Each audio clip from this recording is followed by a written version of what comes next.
Hi. I first off want to say happy holidays to everybody. This video is probably going to be a little bit too long that you guys don't want to sit through, and I understand that, but it is important and it's very crucial for me to get this story out because we are coming up on almost 4 years that my son was kidnapped from me. Literally, medically kidnapped from me and his father. And his father isn't even alive right now. People who know me might ask, well, why are you doing this video now? Why has it taken you this long? Some people might say, well, what are you doing about the situation? Right now, I just want to get the story out because I can't keep holding it in. And I'm 4.5 months pregnant with my daughter coming. And enough is enough. So we're just going to get right to it. This video is basically a call out against the following. Lackawanna County, Office of Youth and Family Services, Lackawanna County, Family Court, Geisinger Medical Pediatrics of Danville Jeanette Weiss Children's Hospital, 40 Fort of Nutrition, and finally, St. Joseph's Trinity Child Care, which was ran by Michelle Johnson. I'm airing everything out. I'm listing names, I'm listing places, I'm giving dates. If somebody is mentioned in this video, and if somebody wants to come after me, I've got news for you. Too late, I'm already going after you, so you can go after me, but you're going to go after me, and you're basically going to set yourself up for what I want you to. So this is all over this child right here, okay? He's my son, and his name is Donny. This book was actually made and given to me in the year of 2018 by the foster family who ended up taking him. The foster family originally had a conflict of interest because one of the nurses at the medical daycare ended up getting custody of him. And in all honesty, he wasn't even supposed to be a foster parent. There is just so much wrong with this. But I need to really go back, okay? This is not just about Donny, okay? This is about both of my children. And I do have shared custody with my mother. And this has nothing to do with my mother. This has nothing to do with our relationship. This is specifically on Lackawanna County and what they did to my family. They took 2 separate cases and basically treated them so differently from the same family. And it hurts because my family is divided, my family is segregated, and my family is expanding. And that's not fair or right. So when I was 18 years old, I gave birth to my first son, Landon. And I was not able to take care of him because I had just graduated high school. I needed to get into college, and I needed somewhere stable to live. I was 17 when I got pregnant, okay? My mom was an angel, and she took him in for me. But when I had gotten everything that I needed to get him back, that wasn't possible. We were advised to work with a guardian ad litem by the name of Danielle Ross, who ended up going to jail for embezzling thousands of dollars. Part of the Kids for Cash scandal, and using families and their dire, severe situations. And she basically said, well, if you give me this amount of money, I'll make sure that you could see your child. And she said, well, if you can't pay the fee, then I guess you're just out of luck with getting to watch your child grow up. She didn't last very long in Lackawanna County. But then, in 2013, Lackawanna County appointed me and my mother another guardian ad litem by the name of Bonnie Shelp. Some of these names might be familiar. Some of you guys might have worked with them, and some of you guys might not have heard these names in a long time because one of them is sitting in jail still for the embezzlement charge, and another one of them was found dead in their home with their own son on a heroin overdose. So these are the people that are working for Lackawanna County. These are the people who are so entitled and so empowered to make a say as to what is going on into your family's homes. And again, this is back in 2011, 12, and 13. Donny was born in 2015. Okay, so this is 2 years prior. My son, I guess, had some medical issues that I was not aware of because his father has a genetic bone disease, which isn't his fault. Anything medical is nobody's fault. Medical is medical. Medical is not purposeful. Medical is unintentional. Medical is genetic. Medical is inherited. Medical is diagnosed. How is a child who is still in my womb medically sick? So I followed what the doctors wanted, and I went to Danville. They did ultrasounds. They said that he needed a cast on his legs. So they put casts on my son's legs, to which he screamed and cried, and every week we had to go back and forth so they could turn his foot 90 degrees opposite of what it was supposed to be. That sounds painful, okay? Eventually his father stopped that because we said absolutely not. And he was walking very well at that point. He wasn't taking his formula. A lot of kids don't take to the typical regular formula when they come home from the hospital. A lot of parents need to switch formulas. It happens, okay? It's a newborn body that is trying to and digest formula so they can grow on their own without their mother doing it for them with whatever the mother eats, the child takes. Now this child has to learn how to eat on his own, and he wasn't taking to the formulas. So they decided that it was his breathing in his throat. They put an apnea monitor on him, which went off every 5 seconds. And whenever that apnea monitor went off, the police would come and the ambulance would come, all hours of the night, all hours. To add on to that, Child Services had gotten involved simply because of horrible people. You know, we're not even going to get into why CYS got involved. If you're a human, if you're a parent, if you got family, that's case closed, all right? And I don't appreciate, I don't respect, I have no words for anybody who had anything to do with that. Even if I see you to this day, I'll always know. But moving forward with that,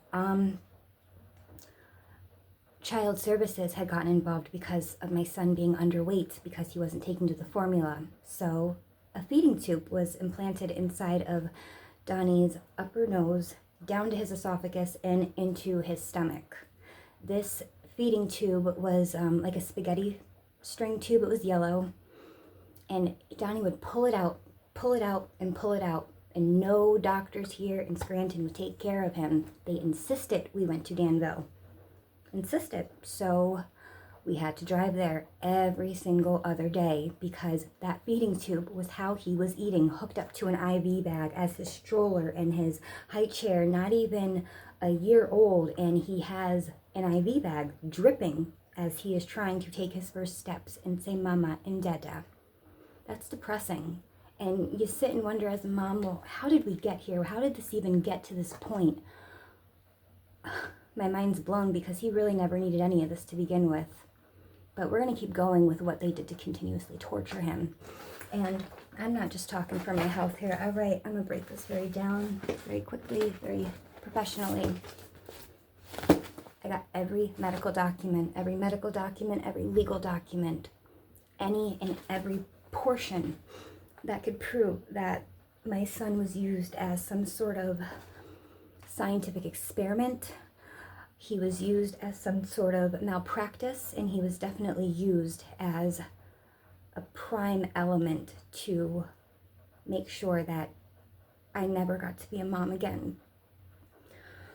There was another feeding tube that was finally placed inside of him, which was called a G tube, also known as a Mickey button. We used to make a little joke because Donnie loved Mickey Mouse, so his Mickey Mouse button.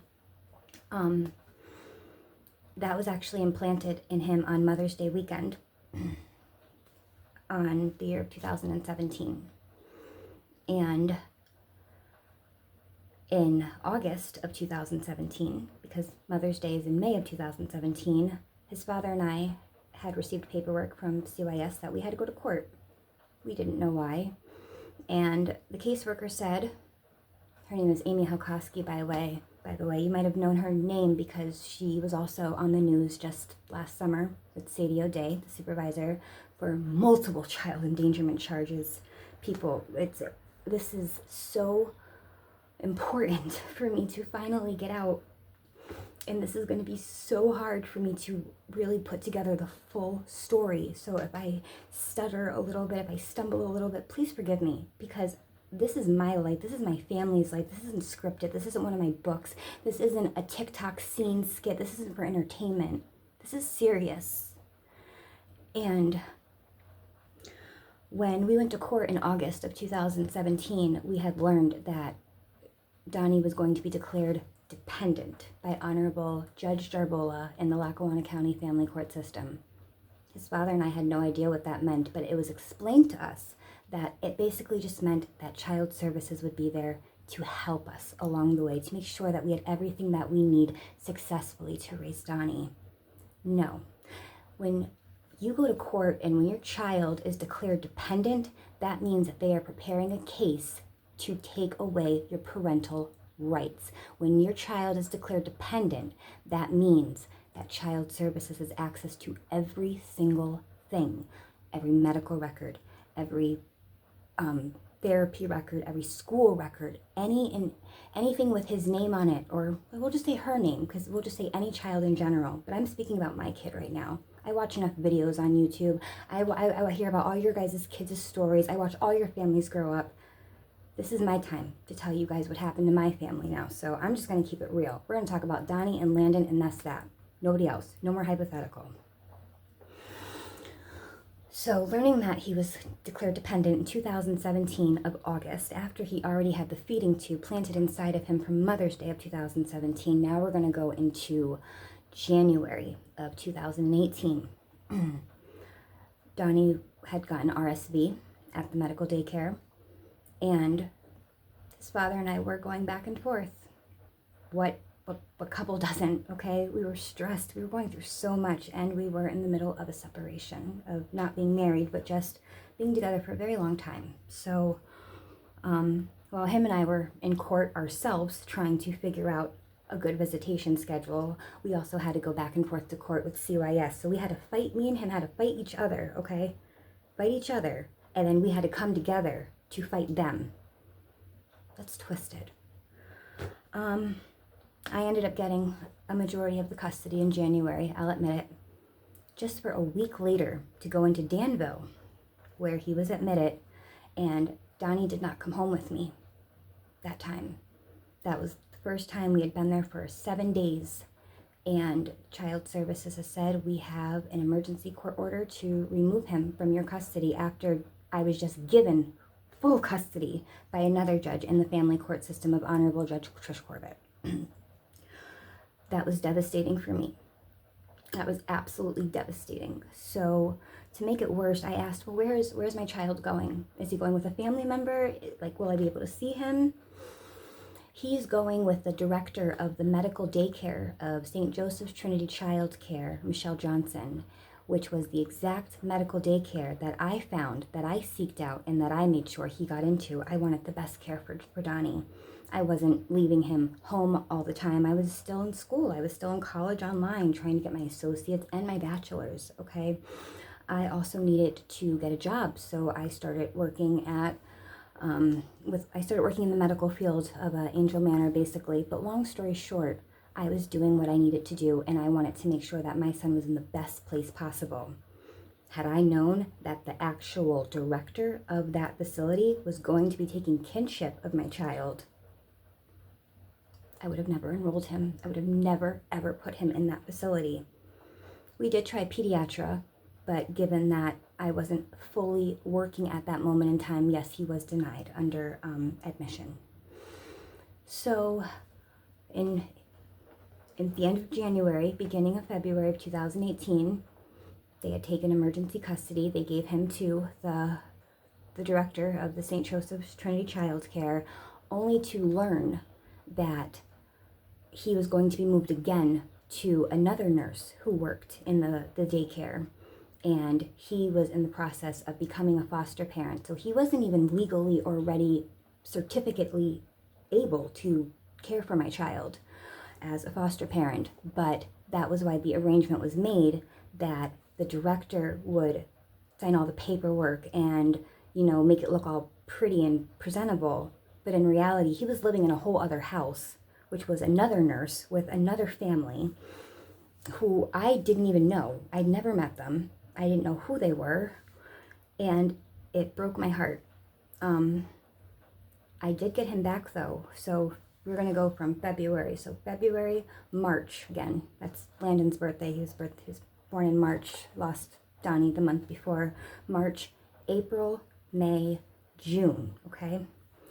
We are at this point now. Okay. I've gotten a new place to live because I was up in the air with the place to live. I had continuously worked with school. I'd already gotten my associates way before this, so I was still working on my bachelor's. And there was a meeting with CYS, and they said, you need to get patient education for your child. I'm all for patient education. I'm for anything possible to make sure that my child is successfully taken care of and that you guys know that he'll be okay. So the same director of the St. Joseph Trinity Child Care found this place called Good Shepherd. It's an inpatient feeding rehab facility, which is located in Allentown, Bethlehem, Allentown. And it was supposed to be a very long-term intensive care. And what they were supposed to do was give me education as to what foods my son was allowed to have. And I'm really getting into kind of the timeline of what happened as to why Donnie's not here with us. But to just do a quick backtrack, Donnie's medical diagnosis started off with the genetic bone disease, which him and his father and I knew, okay? A clubfoot, which we spoke about the casts. His throat and his eating, that was completely unpredictable. We didn't expect that. So then he ended up with, what's the word? He had tonsillitis. He had to get his tonsils removed. He had to get his androids removed. He underwent scope procedures, and basically what the doctors decided to do was say, we are going to start all over again. Your child is not allowed to have soy. He is not allowed to have dairy. He is not allowed to have wheat. He is not allowed to have peanuts. He is not allowed to have eggs. He is not allowed to have shellfish. He is not allowed to have anything in the world that is considered an allergy product relation. So what can my child eat? And he's already underweight. And you guys are in my life because of this. So now you're going to take away anything that he can eat to make this even harder for not me, but make it harder for him to thrive. Failure to thrive. That was a diagnosis as well. I mean, I've got all the paperwork right here, but I really want to speak into the camera. I really just kind of want you to see the severity of how much I remember in my head as a parent. I could sit here and go through my notes and make it seem like a lecture, but no, we're going to do this right off the top of my head. So we're just going to keep going from this. So in June, after he was taken, in February, after I had already gotten custody a week prior, here we go, I said, okay, let's do the patient education. I came up with a solution because I had started a new job, and this patient education, they needed to get a bed for him. And they said, when I completed this patient education, my son can come back home to me. So I was eager, willing, and excited to get it done. Apparently, I had learned through my job that if I were to leave for the extensive amount of time, I would lose my job. And if I lost my job, then I was going to lose the new place that I had just bought for me and Donnie to live in for when he came home. So everything that I had built on the family service plan. Who's heard of a family service plan? Give me a break, okay? It's basically a paper that tells you how you're supposed to live your life productively. Work, sobriety, go to therapy, that type of stuff. You know what I mean? I was knocking everything out at substantial compliance. Going to therapy. I was doing everything. And I told Child Services, by doing this program, I am going to lose 2 big assets that I just accomplished that I did not have when you guys originally took my son. And they said, well, figure it out. So I did figure it out. I called Danville Hospital, and they were willing to offer me patient education. So I said, that's great. But according to Child Services, that wasn't good enough. I had to do the exact program that they had designed, which was Allentown Bethlehem Good Shepherd.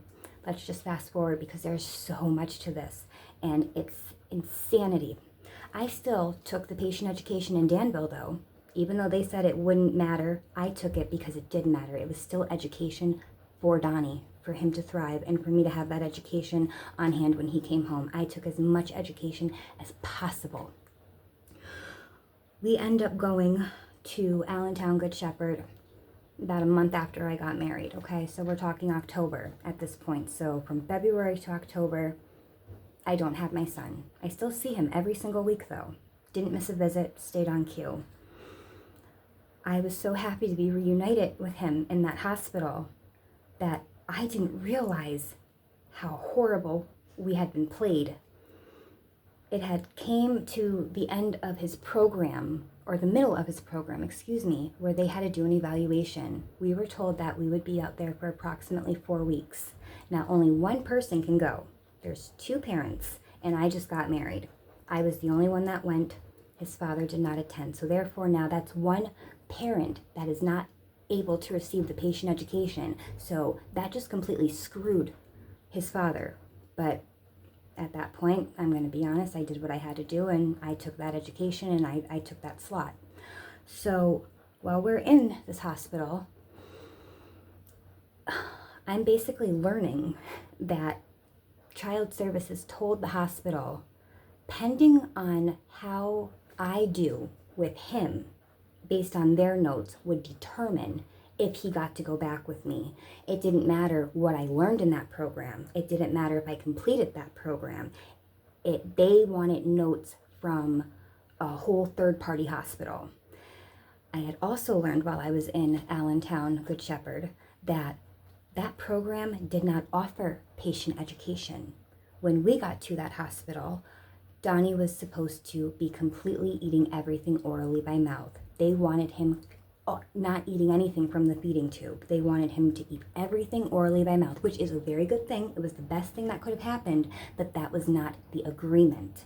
So now, you are telling me you've taken my child, I have to get education on what he can eat, but at the same time, you're also taking away his comfort support of the 3 tube feeds that he was getting a day of morning, afternoon, and night at approximately 650 calories per running bag, and overnight feeds as well. They had stopped everything. The only reason that he could use his G-tube was for insulating medication. That was the only way he could use his G-tube.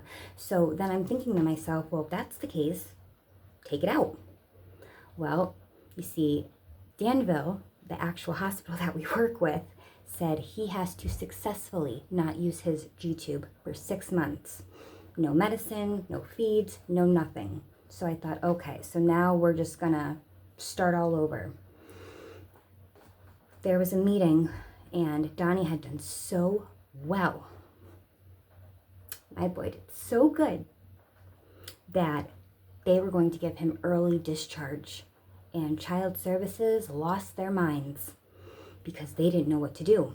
They said, he's doing well, but how's the mother doing? And Allentown Good Shepherd said,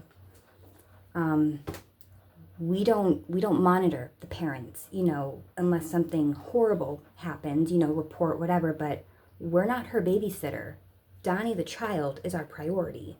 So I was having an issue with measurements, not that good at math. Because of that one little comment, I almost did not get to bring my child home. So I spent the last 24 hours working with feeding therapists, OT therapists, nurse stations, anybody that was willing to offer help and assistance in this hospital all the way now in town. And they told Child Services the very next day, she is ready to take her child home. The entire hospital of the inpatient unit, when this meeting was over, came into the room and apologized because they said we would have never accepted you or your son if we knew that basically they wanted to know if you were fit enough to take your child back. We would have never accepted you if we knew that they just wanted you to get education. So that was that. he came home on a home trial. Oh, and I must also add, Donny didn't gain a single drop of weight when he was there. He didn't gain, he didn't lose. He stayed the exact same weight for 2.5 weeks. He was weighed every single day, every morning and every night. He was weighed on a scale. He did not weigh nothing, but the hospital still discharged him because of how he was eating and how he was interpreting with food. He was doing really well. So he got to come home with me for a home trial visit. And at that point, Child Services, they said, oh no, we're not done with you. We're going to be at your house every single day. You're going to do feeding logs. You are going to document every single thing that your child eats. He could have literally a sip of something. You are to document it, the time, the date, everything. And this isn't just me. This goes for anybody who was around him. So his medical daycare, just my husband, his father, anybody, even COS themselves. They had to document anything that this child ate, which I do actually have the feeding logs right here. I have everything. And, there were some days where he did really, really well.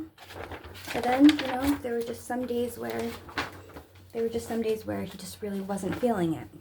But it also didn't help that they placed him on these drinks as well. They were like weight gain drinks. He was on the Boost Freeze drinks. He was on the Neocate drinks. He was on the Peptamen Juniors. He was on everything. And basically, they wanted a 2-year-old child, 2.5-year-old child, to eat breakfast, a morning snack, lunch, an afternoon snack, dinner, a bedtime snack. So you want him to eat 6 to 7 meals a day, plus drink these weight gain drinks. And he had to drink 3 of them. That's a lot of consumption for a 2-year-old. And when he missed a meal or when it wasn't documented, that was poor reflection on me as the mother. So let's move forward a little bit more. Given the fact that I was doing so well from October to January 14th, as a matter of fact, of 2019, I finally got my full custody reinstated back of my son. Thank the stars. He was doing wonderful. I had gotten him enrolled into Head Start. He graduated and successfully completed the program. Oh, I think that's upside down. He had gotten some certificates for a while he was there. He was making friends. He was doing really well. I had purchased a vehicle, actually. I got a vehicle.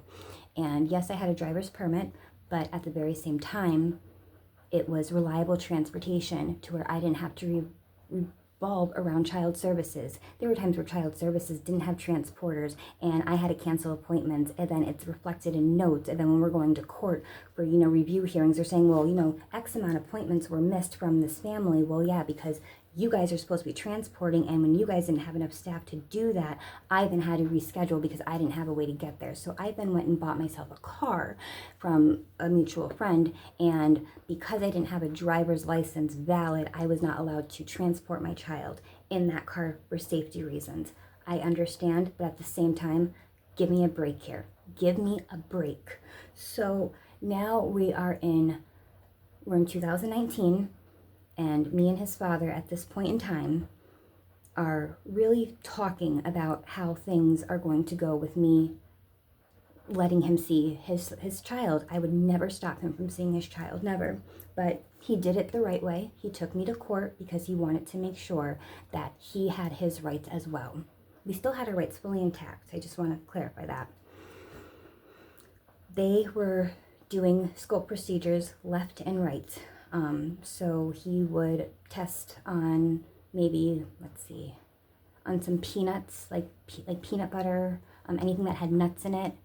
And then they would do a scope procedure where they would put him under anesthesia, and they would put a scope tube, once again, up his nose, down his throat, into his stomach, just like his first original G tube, and they would test to see if that allergy was reacting in his body. And if it was doing well, then he could continue to eat it, and that was a safe food for him. But if he didn't react to it, then he was allergic. My son passed every single scope procedure.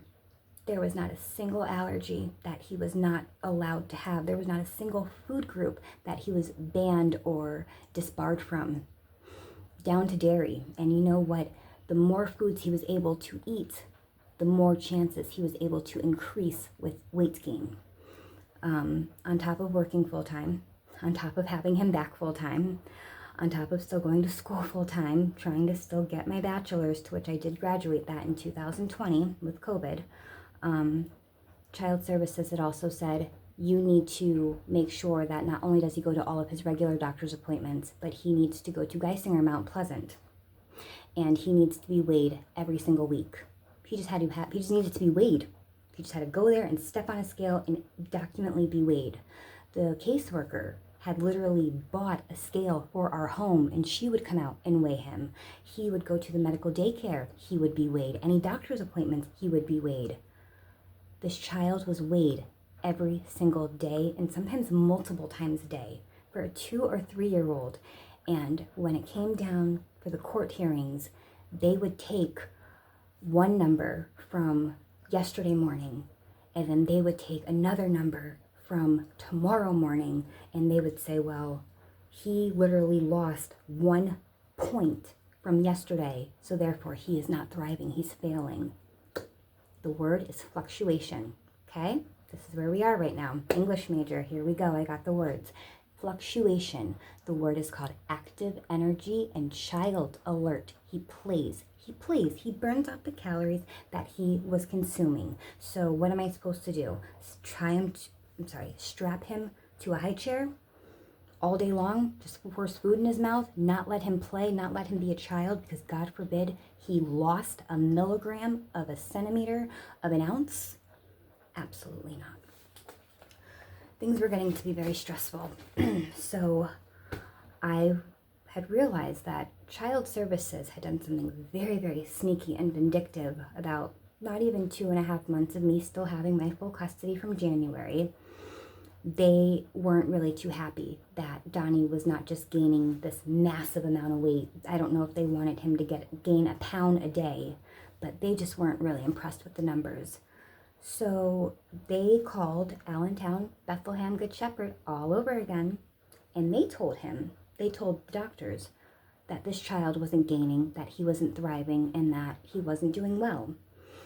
And despite the fact that Allentown Bethlehem Good Shepherd already knew what was up from the last time, they said, okay. They said, we'll bring the family down and we're going to evaluate him. They did not admit him this time.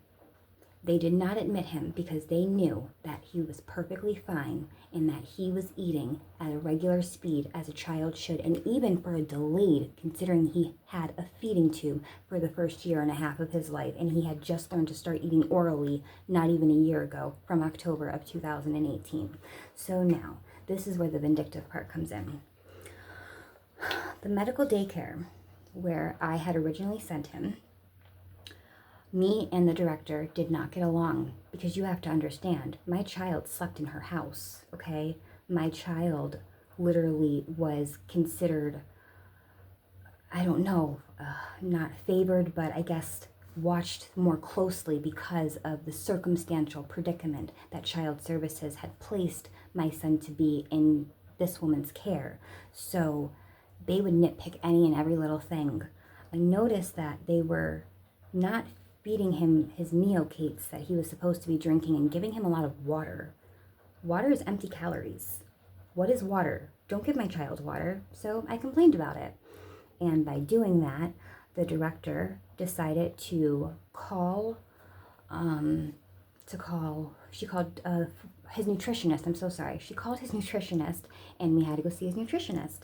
And basically any medical provider that this woman, the director, had set up while he was in her care, I continued to follow with, because I'm not just going to get custody back and change everything out, which was another thing. It was court ordered. I had to keep him in the medical daycare. So if I wanted to remove him after I got full custody, that should have been my discretion. I got him there to begin with.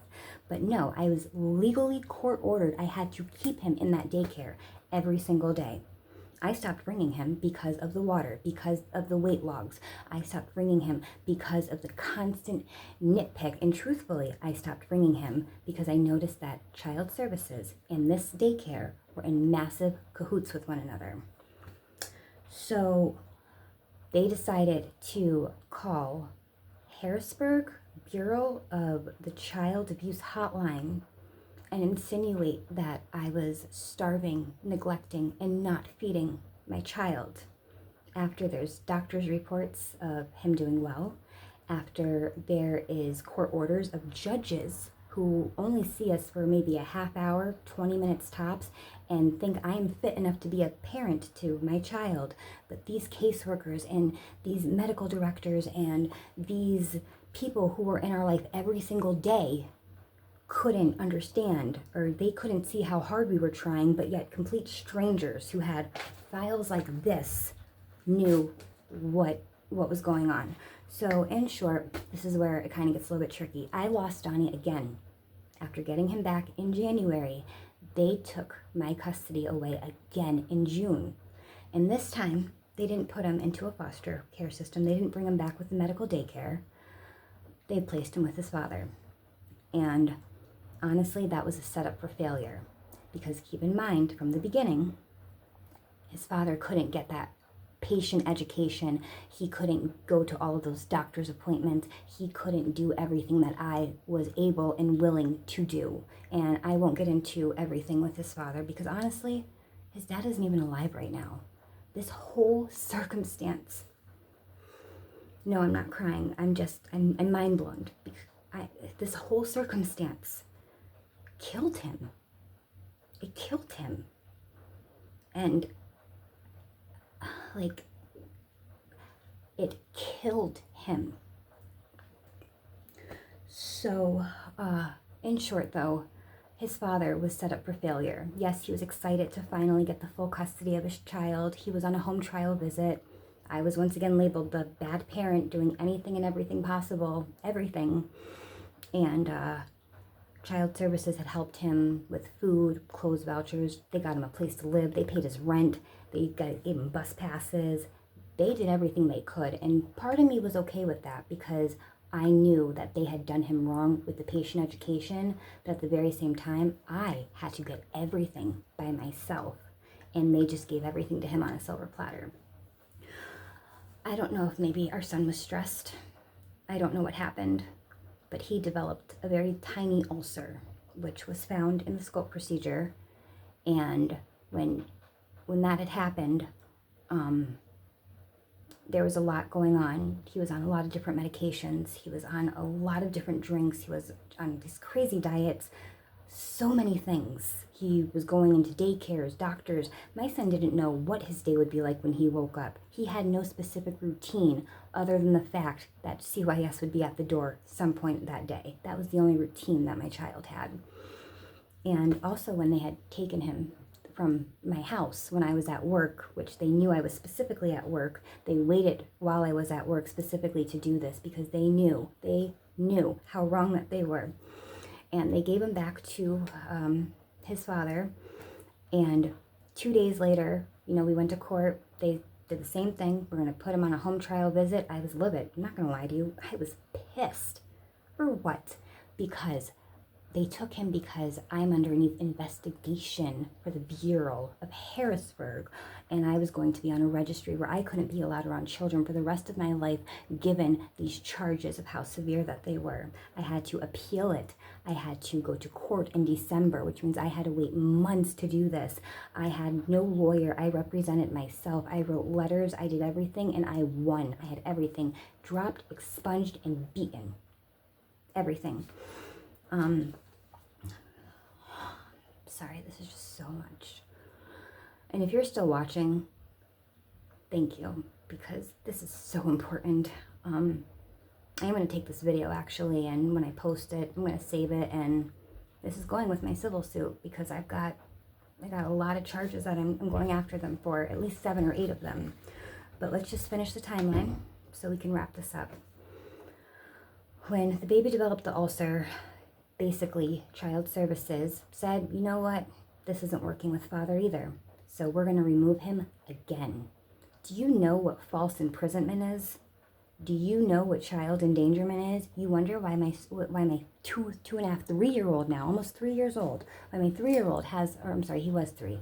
My 3-year-old has an ulcer because he's so stressed, because he doesn't even know where he's going to sleep, because CYS comes with their badges and their cars and their car seats, and they say, okay, well, we're going to move you because we have a court order at 6, 7, 8 o'clock at night. Cops all in our house, etc., thinking we're hiding our child. This was a nightmare. But moving forward with everything, enough was enough. And when I went to court in December, they knew that I had won. They knew I had won. They knew that I had gotten all those charges dropped, because this was supposed to be the plan. If I were to lose that case against Harrisburg, if I were to end up on that registry to not be allowed around children, they would have had grounds to terminate my rights, and I would have never been able to see my child again. But I won that case, so then they took it a step further, and I'm trying to think of the word, a double jeopardy charge. They took the same charges, the same allegations that they took to Harrisburg against me, and they brought it to Lackawanna County, back in the family courts, to terminate my rights indefinitely. Indefinitely. So that is kind of the severe small timeline, and there's so much more in between. So much more itty-gritty stuff in between. The caseworkers with their notes. There was just so much in between all of that, but those were the main ground points. But we're going into 4 years later. There's more into this. So after my rights were terminated, after me and his rights were terminated, I didn't get to see my son again, maybe once or twice on a video. Honorable Andrew Judge Jarbola stated, there is an unconditional bond between the child and parents. But yes, I'm speaking about me and mother. Do not disconnect that. He stated that this was the hardest case that he had ever had from 2020. Oh, yes, and this happened in 2020 when rights were terminated on March 13th of 2020. So we're hitting very early beginning of pandemic. When I first started working at Dollar Tree, you guys know who I am. You guys know I'm the girl that worked at Dollar Tree for the longest. If you guys know me, I'm the girl that worked at Westside Beer for the longest. Family Dollar. I was always able to hold a job. I was always able to do what I needed to do. And to walk into work knowing that these were the things that I was dealing with outside and personally, it killed me. So also, Andrew, Judge Darbola had said, as far as father goes, you make sure he gets a visit with his son, because Donny couldn't handle it. Donny had started a job. Donny, I believe, had gotten also a lawyer of his own in Wilkes-Barre. Donny was doing well, but Donny couldn't handle that. How would you feel sitting in a courtroom, not one time, but I think this was a 3-4 episode, like hours on end, from like 9 in the morning till like 2 o'clock in the afternoon, of 5-6 hours of just people testifying on things that you had no idea where they were getting this evidence from. And when I went to request all of the paperwork, I wasn't entitled to it. The lawyers were entitled to it, the caseworkers were entitled to it, even some of the doctors were entitled to it, but most of it was their paperwork anyways. But me as the actual mother, no, I wasn't entitled to nothing. But thank God for attorney Marge Barlow.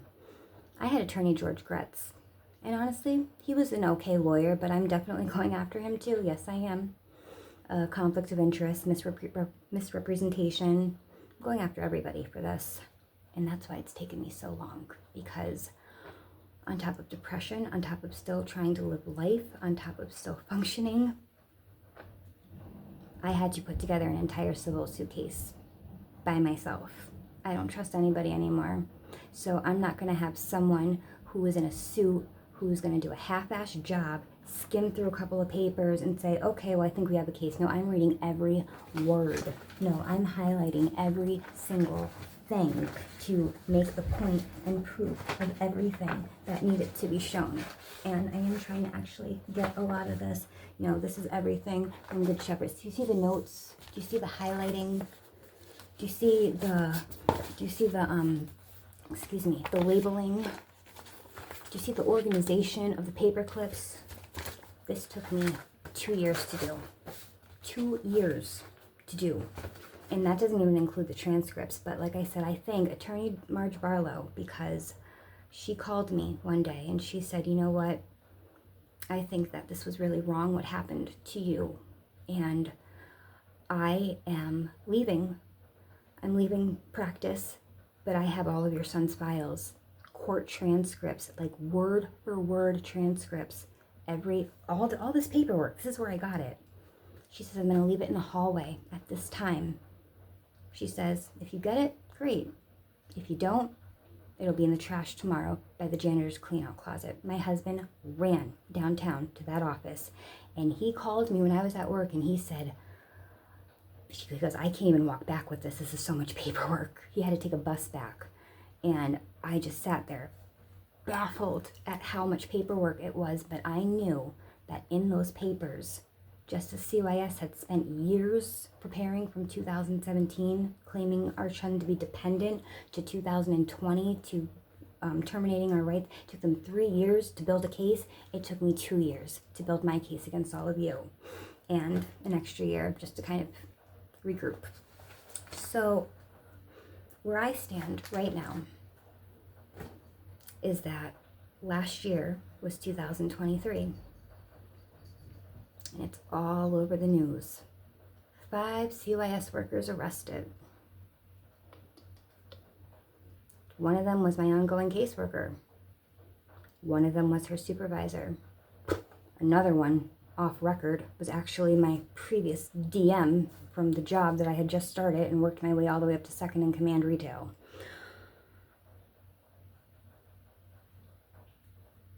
The videos, the news articles, the photos of the deplorable living situations, which was the exact word, deplorable living situations that these kids were living off of.